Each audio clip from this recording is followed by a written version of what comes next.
most of the guys who aren't accurate don't turn that corner when it comes to the quarterback position.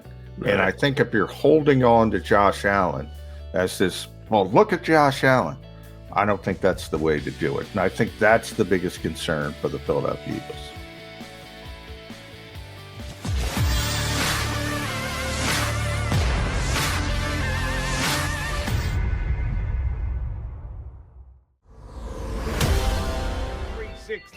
Combine Week. Thursday get together, the Mac guys, McDonald and McMullen here with you. JM, know you were zeroed in on the conversations had with both the Eagles general manager and head coach yesterday in Indianapolis. And after watching both press gatherings, I would call it confirmation day or reaffirmation day. Jalen Hurts as the starting quarterback of the Philadelphia Eagles, because both the general manager and the coach, they're right in the camera and said, this is our guy. We like our guy. There's still more upside there. I thought that was going to be the direction they did. But if they were trying to sell something, I think they did a pretty good job of it yesterday. They made it sound like quarterback. We have our quarterback. What are you talking about acquiring a quarterback? We got our quarterback, and his name's Jalen Hurts. Yeah, you're right. I was, we talked a little bit about how Indianapolis has handled Carson Wentz, which I don't agree with yesterday on the show. The Eagles have taken the opposite tact and gone the way that you just said. No, what are you talking about? Why would we think about anybody else? And the question is, what are they doing? Are they selling it, as you said, to try to get something else done? Or are they just being upfront and saying, this is our quarterback. Why would we look in another direction? That's the difficult part to ascertain. And I will just say there's way too much smoke about Deshaun Watson to think this team is not looking at every avenue possible. Yesterday, Albert Breer from Sports Illustrated, these are not exactly, low-level hitters when it comes to NFL and information brokerage, as we like to call it. And again, I give that trademark to Mike Sealski, but, they're being fed certain information. I thought it was interesting who asked the Deshaun Watson question during the Howie Roseman press conference, and that was Jeff McClain from the Philadelphia Inquirer, who knows as well. And then I go back to Howie's quote himself, and I said it yesterday, I think late in the show, about if you want to play it safe, you can win 10 games, you can make the playoffs, but if you want confetti dropping on your head, you got to take some chances. You got to swing for the fences. But it's also smart, Jody, because there's no reason to do what the Colts are doing and throwing their quarterback under the bus. You devalue that particular quarterback. And they're not, perfect comparisons because different stages of their career. One's still an evolving player. One's a descending player. So a lot of differences, but just from the standpoint of being a general manager, I've never understood trying to devalue any kind of asset. So the Eagles are never going to do that. But I do think people that have put the punctuation on the end of the sentence and are saying Jalen Hurts is a starter in 2022 come September. Well, I still think that's far more likely than not. But I don't think you should put the period on that sentence. I think you should put a comment and say, unless blah, blah, blah, blah. Yes. You talk about throwing the quarterback under the bus. And I like the guy because I've seen him do interviews, and he's got some creativity to his game. I just don't think he's got the arm to be a winning starting quarterback in the league. Taylor Heineke has won games for the Commanders the last couple of years. And, man, can you throw your starting quarterback under the bus more than them? Their general manager comes out and says, we've contacted every team in the National Football League that might be looking to move a quarterback. Yeah, Taylor, don't send the laundry out. because you might not be there long enough to be able to pick it up. Damn. So there are different situations and circumstances around the league with teams. It's kind of a inflex position in the National Football League, which you don't get much. But then again, you got guys like us who are questioning when there is flexibility there, when parties come out and say, hey, not happening. Like Pete Carroll yesterday came out and said, we have no intention of trading Russell Wilson. Is that just posturing? Is that putting a position in place that you think you can get leverage off? Or is that just them telling the truth? And we're not wanting to hear it because it's not as exciting as if Russell Wilson is on the market for all the teams in the National Football League. Yeah. Well, remember what Howie Roseman said last year before the Eagles traded Carson Wentz, if you remember the finger comments. I can't imagine it'd be like losing one of my fingers. Well, if he chopped that finger off as soon as so, you know, I say it all the time. You hear me say it all the time. Nobody's under oath in these things. They don't have to tell the truth. They're not going to jail. They're not going to be thrown to the wolves if they're, you know, winking you. So yeah, I'm surprised that people have really forgetful memories when it comes to stuff like this. And you know, a GM will come out, not just here, everywhere. You mentioned, you know, Pete Carroll, the head coach, and really, you know, he's in charge of personnel as well in Seattle. You know, coming out and saying something, and they put a period on it. I don't know why people do that. There's boatloads of history to say why you shouldn't do that. And, you know, guys are trying to advance their positions when it comes to getting better and doing what they have to do. And again, there's all different kinds of situations. In Seattle, I don't think they want to trade Russell Wilson, but maybe they have to because the player demands it and forces his way out. We've seen that happen many times. In this case, the Eagles want to get better, but maybe they can't get better. And they're happy with where they are with an evolving player if there is no path to get better. So you sort of play both sides of the fence. You know, in other situations, you know, you mentioned Taylor Heineke.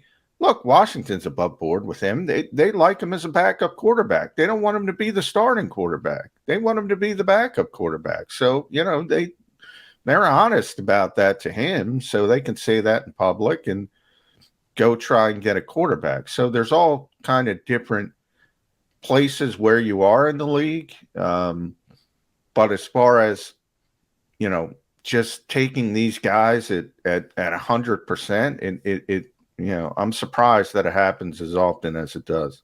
And Nick Sirianni yesterday talking about Jalen Hurts, I thought was both honest and accurate in what he said about Jalen Hurts and having to improve. Good word to use too, by the way, Jody. Accurate. Yes, that was one of the ones I was going to get to because he did break it down into 4 categories. Arm strength, which he said, as far as the coaches are concerned, he checks the box. Let me stop there first.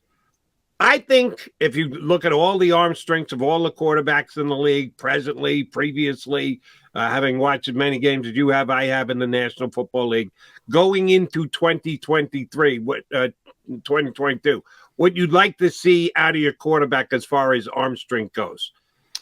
Scale of 0 to 10. What would you put Jalen Hurts' arm strength at? 5. You see, I'm better than that. And Nick Sirianni was too. You're like a lot of other people, like callers I get on WIP and other people who have opinion, who think his arm strength is, if average at best, if not below average.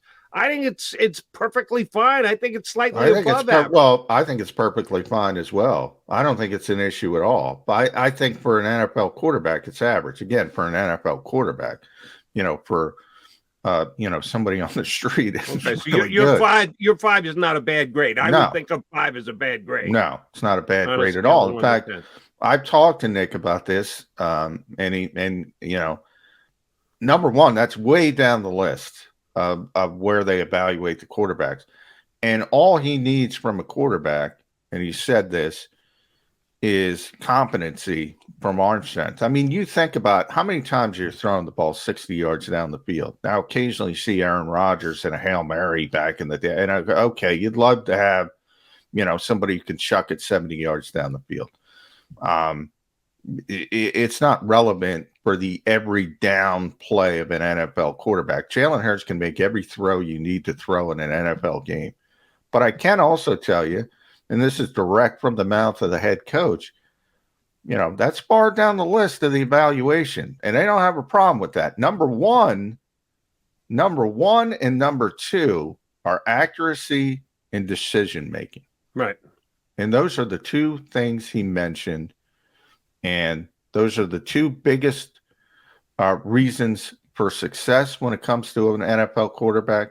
And those are the two areas where Jalen Hurts needs to improve most. Number three in his mind is movement skills. Obviously, he's brilliant at that. That's no problem. Arm strength is no problem for the Eagles. 1 and 2, though, got to get better. Yeah, see, and I think arm strength is pretty damn important, and I think is fine, is above average. And to me, arm strength is the ability to throw it 65, 70 yards down the field. Surely is a nice tool to have in your box. But much more important to me is out of the pocket, on a line, on the sidelines. Can you throw a rope to a toe-tapping wide receiver? That shows arm strength more than being able to drop back and cock it and put it up there as a rainbow. Well, and understand when guys like the Eagles grade, arm strength, again, you're grading it against the guys with arm strength. So if you're going to start with Patrick Mahomes or Josh Allen, probably Josh Allen, and Rodgers would be in that category as well. Even at his age, you're not those guys, obviously. But he can make all the throws that you just mentioned. He can make all the throws. So it's not an issue for the Eagles. I know that part of it, as I said, for 100% certainty is not an issue for the Eagles. I've heard that from the head coach himself. There are other issues that are problems for the Eagles, and they're more important problems. That's why I don't even, it's average compared to other NFL quarterbacks, but he can make every throw, and that's all you need to do. And especially in modern NFL offense, this is not the days of Darryl LaMonica where you're going down the field all the time and taking shots and even deep balls. Though Jalen has the ability, if he gets the ball out on time, like that's a bigger issue because he's got a nice touch on his deep ball. But his problem there is ball's not out on time, and that creates all kind of issues down the field. And that comes under decision-making capabilities because let's remember, and this might be us being overly optimistic, the Eagles arguably have the best offensive line in the National Football League. If they're certainly in the top 5, they're somewhere between 1 and 5, wherever you want to put them, whatever it is. Jalen Hurts has more time to throw the ball. Joe Burrow, who is fresh off a Super Bowl appearance, could sue for lack of support from his offensive line. The Eagles don't have that issue or didn't have it this past year, and we optimistically believe won't have that issue going forward. Their offensive line is that good. So, yeah, he's got that time.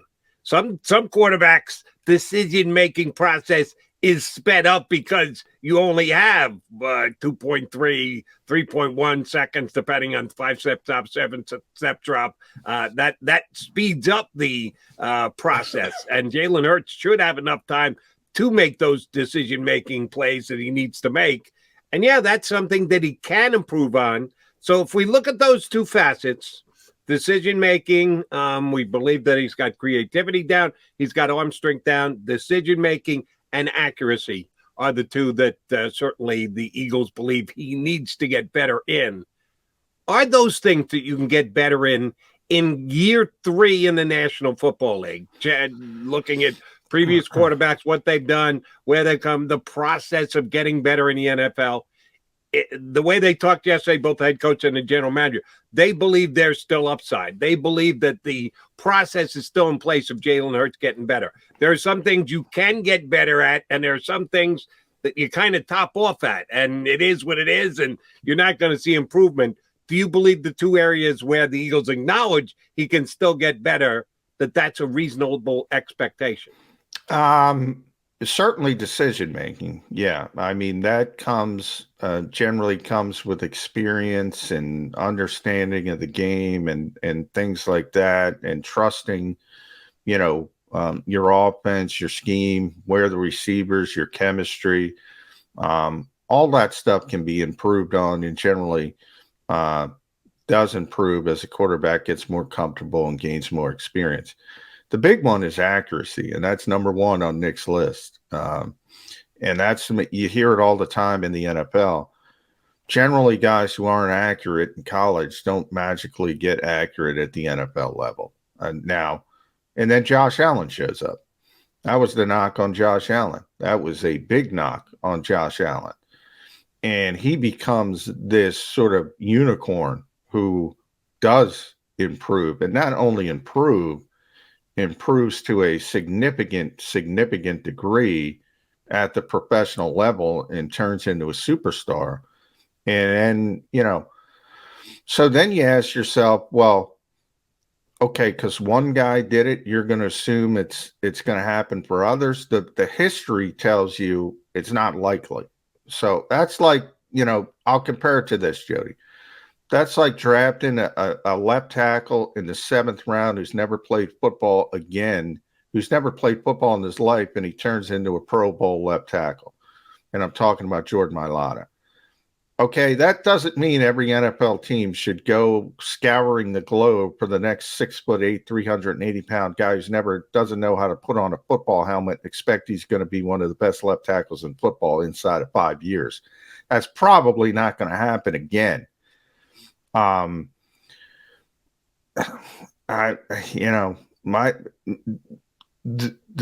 of the guys who aren't accurate don't turn that corner when it comes to the quarterback position. Right. And I think if you're holding on to Josh Allen as this, well, look at Josh Allen, I don't think that's the way to do it. And I think that's the biggest concern for the Philadelphia Eagles. Exception, not the rule. I know, I understand the point you're trying to make. It's a good one. One last thing, and we're going to get our first guest up here. We got two good guests coming today. Tommy Lawler from EagleBlitz.com. We had him on late in the season, did a good job for us. We're going to punch him up again today. Is part of the optimism that the Eagles have right now about Jalen Hurts, if they were being honest yesterday, which we hope they were, that they've got their eggs in Jalen's basket right now and believe, despite Johnny Mack saying that accuracy doesn't often improve in a quarterback when he gets to the NFL, but they think that can still happen. How much of that is because Jalen Hurts has one of the best attitudes of players we've seen come through here, quarterback or any other position, in 2 years, 5 years, 10 years, that he is just such a driven guy and a leader of men type of guy. We just had a quarterback situation with a guy who couldn't lead guys, and it was proved because he went elsewhere and couldn't lead them either. Everyone sings the praises of Jalen Hurts on how great a individually motivated player he is and a motivator of his fellow teammates. How much is driving their optimism that there's still that much more upside for Jalen Hurts to tap into? I think a lot of it. I mean, Nick says constantly, generally the guys who reach their ceiling in this league, and he says this a lot, you got to have talent, obviously. You have to have that baseline talent to play in the NFL. But when you marry that talent up with work ethic and love of ball, his constant phrase, that's when you get special players. There's a lot of guys who, are so superior athletically, it comes natural for them at different positions, and they're not the hardest workers, and they don't generally reach their ceilings as players. Whatever superstar you want to look at, they're all incredibly hard workers. I think people don't realize that. And it doesn't matter the sport. They might have quirky personalities, but behind the scenes, they're really, really hard workers. I always use Randy Moss as an example because I got to cover him early in his career. Now, you know his reputation from being outside, and he took plays off. He did this, he did that. I think it was his first 6 years, he never missed a practice. Never missed a practice, never mind a game. He didn't take off a practice. And people looked at him and his athleticism and said, well, he's a freak. And he was a freak. But man, he worked hard to become a freak as far as getting his body to that position. And, people don't realize. And then you have the Michael Jordans of the world who just have this, unwavering desire to be the greatest at their particular sport. They almost all have that in common. Every single one of them.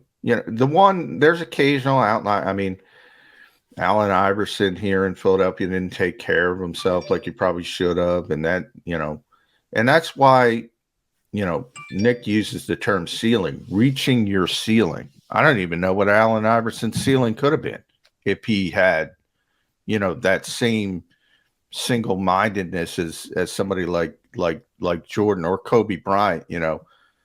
There's that famous story that Iverson was having dinner with Kobe Bryant, and it was late at night, late dinner. They're not going to Golden Corral at 4 p.m. So, it's after midnight, and they're saying, "All right, what are you doing?" And Kobe's going back to the gym after midnight, and Allen wants to go out to nightclub, whatever. That's did he reach the ceiling? It's hard to say he didn't reach because he's so great. He's a Hall of Famer. He's one of the best under 6 foot players that ever played. But I don't think he reached the ceiling. And that's what Nick always says. If you marry all those things, those are the players that reach their ceiling. But I do believe that there is an order of priority. And talent, he says all the time, talent's number one. It's numero uno, and then there's a drop-off. It's nice that you check all those other boxes. He says that. But talent is far and away the biggest box. Oh, no question. It's got to start there. No all right, John McMullen, Jordan McDonald, your Mac guys here on Birds 365. Quickie timeout. When we come back, Tommy Lawler from EaglesBlitz.com joins us here on Birds.